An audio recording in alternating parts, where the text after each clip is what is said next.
So this video podcast is actually a quiz on California direct democracy principles. And I've put together a list of 22 true or false items. Question one is the three forms of direct democracy are the initiative, referendum, and recall. And that is true. An initiative, the second question, an initiative in California can enact changes in statutes or the state constitution. That's also true. The people's initiative power can be used to add, amend, or repeal both statutes and provisions of the state constitution. Question three, a referendum must collect the required number of signatures within 120 days of the statute's enactment. That's false because the signatures have to be collected within 90 days.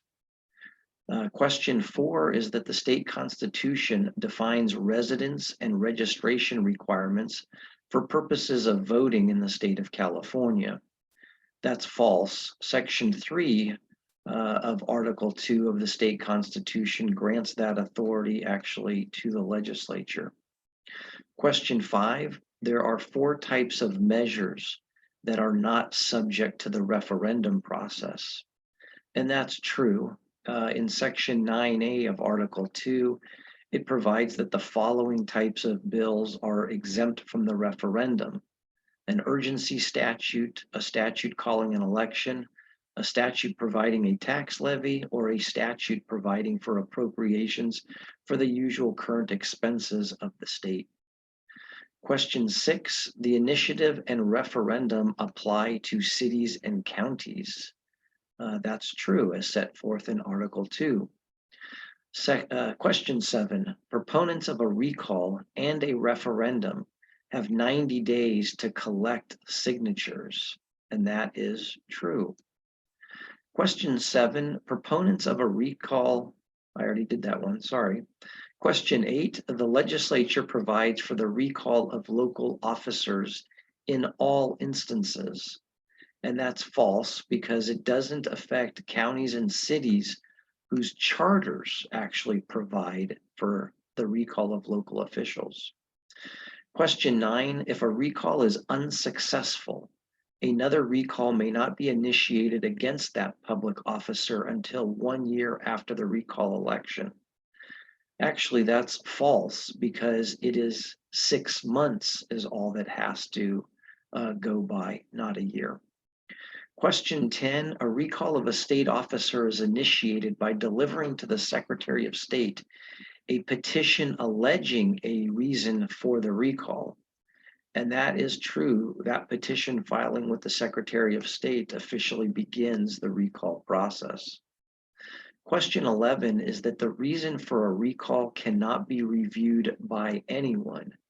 Believe it or not, that's true. The Constitution provides that the sufficiency of the reason for the recall is not reviewable even by a court of law. Question 12, the initiative process allows statewide voters to adopt only additions, amendments, or repeals of the Constitution. And of course, we know from earlier that's false because the initiative can also be used to propose additions, amendments, and repeals of statutes as well.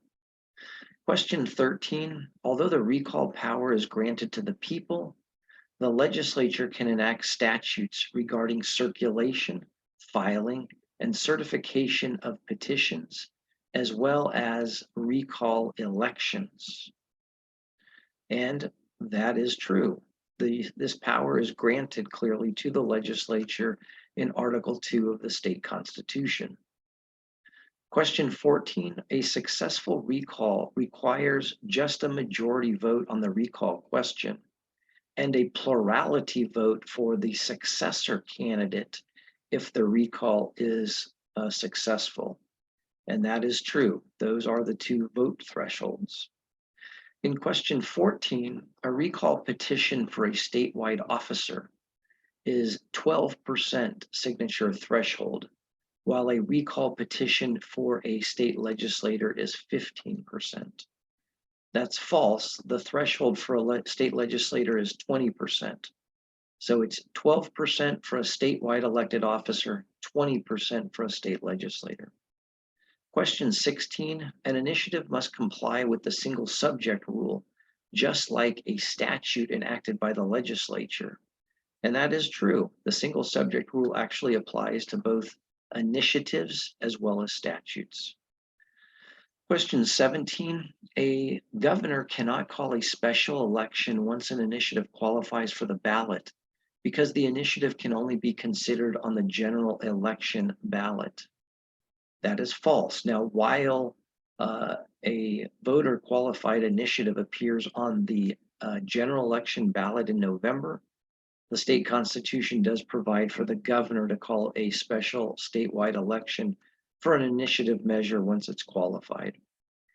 Question 18, a constitutional amendment initiative requires signatures from 5% of the electors from the last gubernatorial election. This is false. The 5% threshold is for a statutory initiative. The threshold is 8% for a constitutional initiative. Question 19 is that the governor cannot call a special election once a referendum qualifies for the ballot because the referendum can only be considered on the general election ballot. And that is false. The governor may in fact call a special election statewide for a referendum once it is qualified for the ballot. Question 20 is that an initiative or a referendum takes effect 5 days after the election at which the voters approved the measure. It's false. And the 5 days is something that's part of the law, but that's after the Secretary of State has filed the statement of the vote for the election at which that measure was voted on. So it's not 5 days after the election, it's 5 days after the Secretary of State certifies the election. Question 21, the Attorney General prepares a title and summary of either an initiative or a referendum, and that's true. Before you can circulate an initiative or a referendum petition for signature gathering, a copy has to be submitted to the Attorney General, and then the AG prepares the title and summary for either that initiative or referendum measure.